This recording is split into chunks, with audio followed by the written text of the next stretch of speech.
breaking news overnight. Parts of Austin, Texas are on lockdown. This after a bomb exploded last night. This latest blast follows a string of package bombings that have rocked the city over the past several weeks. Time to talk about white terror privilege. In the aftermath of the Austin bombings that you're probably only hearing about now, despite the fact that it was 5 separate bombing attacks over the past 20 days, which took 2 lives and injured several others, we're now finding out that once again, America doesn't care when people of color are victims of terror, not just overseas, but even in our own country. I knew the Austin terrorist was white even before this information came out. You know why? Because the FBI originally said that 5 consecutive bombings weren't being considered as an act of terror. Now, what is white terror privilege?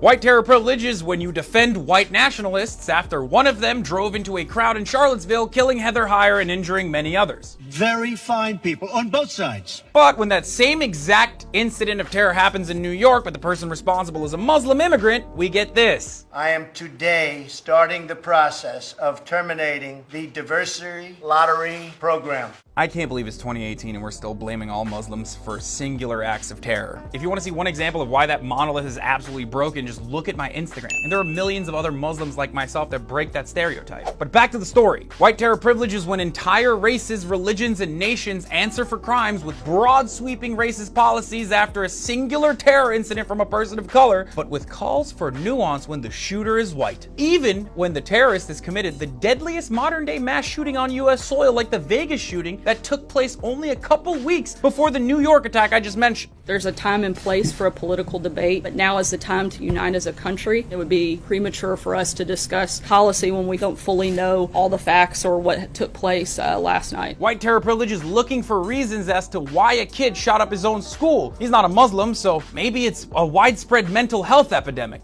There is a mental health epidemic here. But when an almost identical mass shooting occurred a year prior in the same state, only a couple miles away, when the shooter was a Muslim, no such calls for mental health were made. Terror in Orlando. It has to be about taking the fight to the global jihadi movement. Really weird to me that while all Islamist attacks are globally tied to the Quran or Islamic doctrine, that same leap is never made for global white nationalist hate crimes like a terrorist driving a van into a London mosque killing 6 Muslims. Why isn't the president talking about the white terrorist who mowed down 6 Muslims who were praying at their mosque? I don't know, but I would just tell you there is a difference. That was a one-off. This separation between brown and white terrorists is the direct outcome of white terror privilege. But Representative Duffy is right. There is a difference between white terror and Islamist terror. White supremacist lone wolves pose the most significant domestic terrorist threat because of their low profile and autonomy. Facts don't care about your feelings, white people. Since 9/11, out of 85 violent extremist incidents resulting in death, 73% were the responsibility of far right-wing groups. They were perpetrated by white people. That's almost 3 times more than Islamist extremists. And in the face of all of these facts, Trump's interest in curtailing a program that counters all violent extremist ideologies just to shift focus onto Islam and stop covering white supremacist terror is white terror privilege. And before you say anything, I'm not trying to draw attention away from the crimes committed by one race over another. And I'm not even offended as a Muslim. I'm just terrified as an American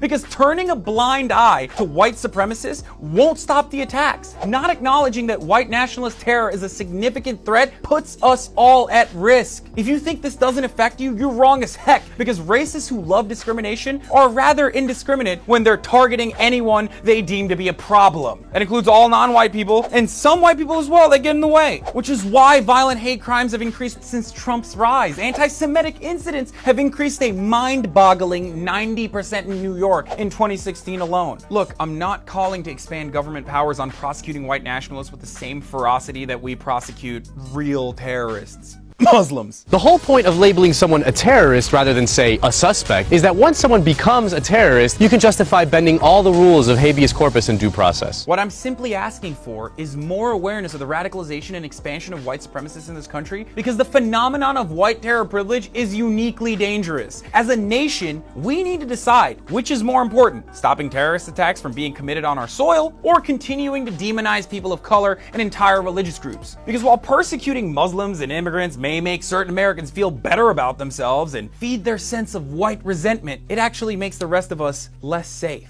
But I want to ask all of you to answer me this question in the comment section below. Do you think all Muslims are more dangerous than white supremacists? I'm Hassan Piker. Please share this video with your friends. Don't forget to follow my Instagram at Hassan D. Piker, my Twitter at Hassan the Hun, and this has been The Breakdown.